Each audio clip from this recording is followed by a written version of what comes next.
từ gì ấy rồi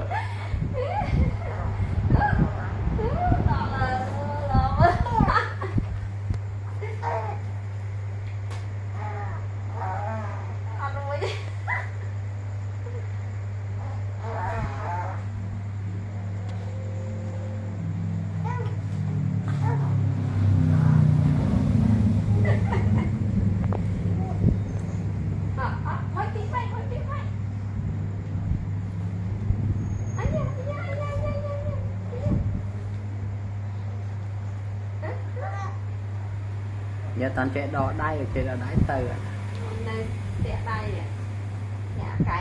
nó chạy xe láp ấy ta ôn lăng lơ con chạy cả lạp vậy cho nó phải cả lạp đứa nào ôn lăng lơ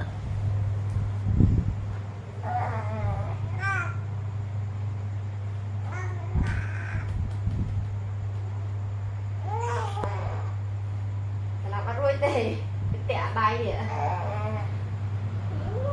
hiện gọi lại làm nói cái này răng nó hiện được ngon ơi mà lo ca tê mà khăn tê nó hay cái nào ở rồi lên tờ kia nó thiệt rồi lên về tờ kia đấy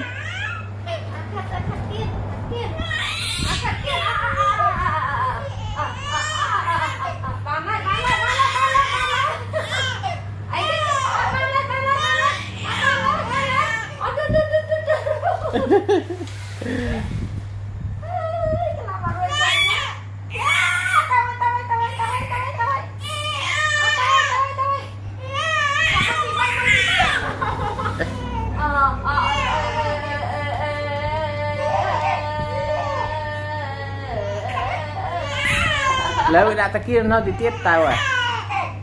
tiếp tẹt đây